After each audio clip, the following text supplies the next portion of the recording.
May nagbenta sa akin ng stolen car. Hindi ko po alam na nakaw po iyon. Ano po ang pwede kong gawin? Naku naman, Attorney Nat. Hirap, Uso ito ang yung tinatawag hirap na naman ito. talon, di ba? Yung talon, talon daw yung sasakyan, Attorney Nat. Oo. Totoo, totoo, Attorney M. Dapat talaga i-check before bumili ng something like this, no? Pwede mo naman i-text ng Mm-mm. LTO kung anong status and everything. Now, ang pwede niyang gawin, Attorney M, kasi baka makasuhan siya ng anti-fencing nito, is i-report agad Mm. ito sa local authorities na late niya na-discover. Kasi ang ating fencing law, hindi carnapping law, fencing law, Mm. kailangan ng buyer na carnap ito. Na kung isurrender niya kasi na-discover niya na tawag dito, na stolen yung car na yon, hindi siya magiging liable for fencing, anti-fencing law natin. Mm. So kailangan pumunta agad, i-report agad sa local authorities na na-discover mo na ganito pala ang nabili mong kotse.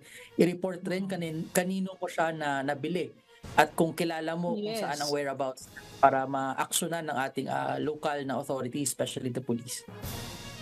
Oo, sa ating kasambahay na si Vic, sana naman po, naku, nakuha niyo ang pangalan, address, contact number nitong pinagbilhan niyo ng stolen car. Sana naman, Attorney Nat, dapat naman kasi po, naku, medyo, I'm sure, medyo malaking halaga din po yung ibinayad ng ating kasambahay na si Vic. Dahil kotse po ang ating pinag-uusapan, no, Attorney Nat.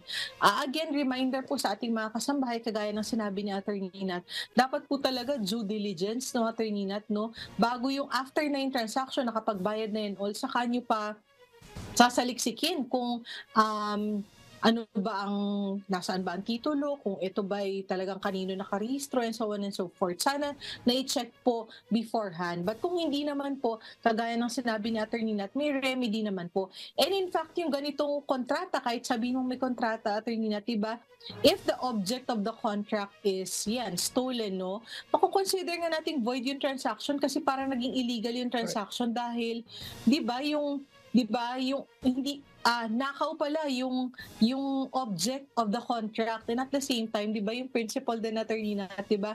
You cannot give what you do not have. So walang karapatan ibenta yung yung car kasi hindi Correct. naman siya ang nagmamay-ari ng kotse na kanyang ibinebenta. So pwede pong ma-invalidate in fact yung kontrata at mabawi niyo po yung pera na ibinayad niyo kasi nga po wala naman pong karapatan ibenta yung nagbenta sa inyo doon sa kotse na ay ninakaw naman po pala.